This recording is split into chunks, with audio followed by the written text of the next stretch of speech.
Today, I'm going to deliver a statement from Secretary General Antonio Guterres, who is not able to be here this morning. Mr. President, members of the Security Council, we meet at a grave time following the 3 January United States military action in the Bolivarian Republic of Venezuela. The broad outlines of the events of Saturday have been widely reported. Early that day, U.S. forces were active across Caracas and in the northern states of Miranda, Aragua, and La Guaira. The extent of casualties resulting from these actions remains undetermined.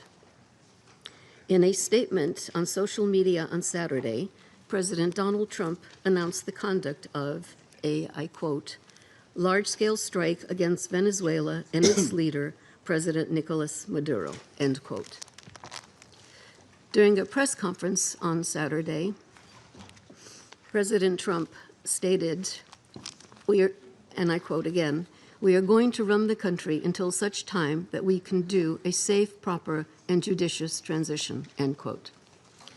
The government of Venezuela has characterized the United States action as a military aggression carried out in civilian and military areas and as a flagrant violation of the Charter, posing a threat to international and regional peace and security.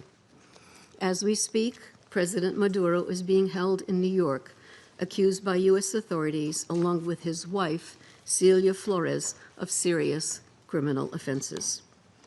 What is less certain is the immediate future of Venezuela.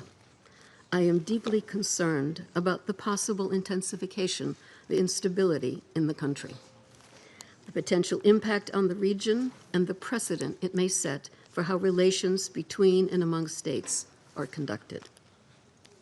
Mr. President, the situation in Venezuela has been a matter of regional and international concern for many years now.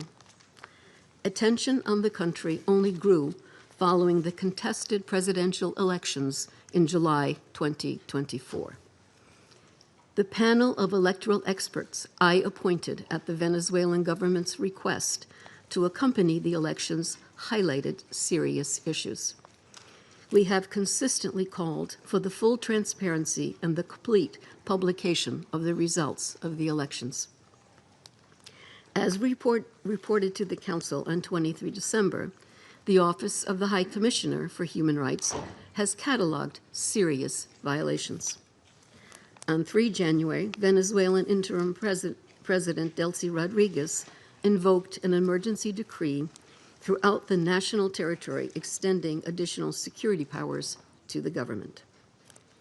Mr. President, the latest developments follow a period of heightened tensions beginning in mid-August, as discussed in this Council on 2 previous occasions.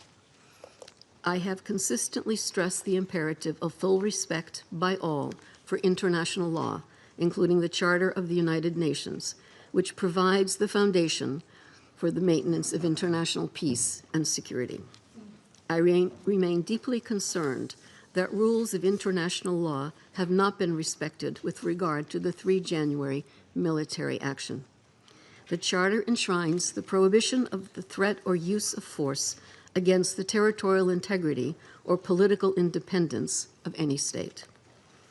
The maintenance of international peace and security depends on the continued commitment of all member states to adhere to all the provisions of the Charter.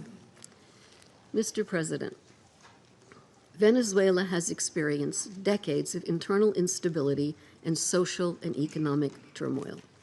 Democracy has been undermined. Millions of its people have fled the country. The situation is critical, but it is still possible to prevent a wider and more destructive conflagration. I call on all Venezuelan actors to engage in an inclusive, democratic dialogue in which all sectors of society can determine their future. This entails the full respect of human rights, the rule of law, and the sovereign will of the Venezuelan people. I also urge Venezuela's neighbors and the international community more broadly to act in a spirit of solidarity and in adherence to the principles, laws, and rules erected to promote peaceful coexistence. I welcome and am ready to support all efforts aimed at assisting Venezuelans in finding a peaceful way forward. Mr. President, Excellencies, in situations as confused as complex as the one we now face, it is important to stick to principles. Respect for the UN Charter and all other applicable legal frameworks to safeguard peace and security. Respect for the principles of sovereignty, political independence, and territorial integrity of states. The prohibition of the threat or use of force. The power of the law must prevail.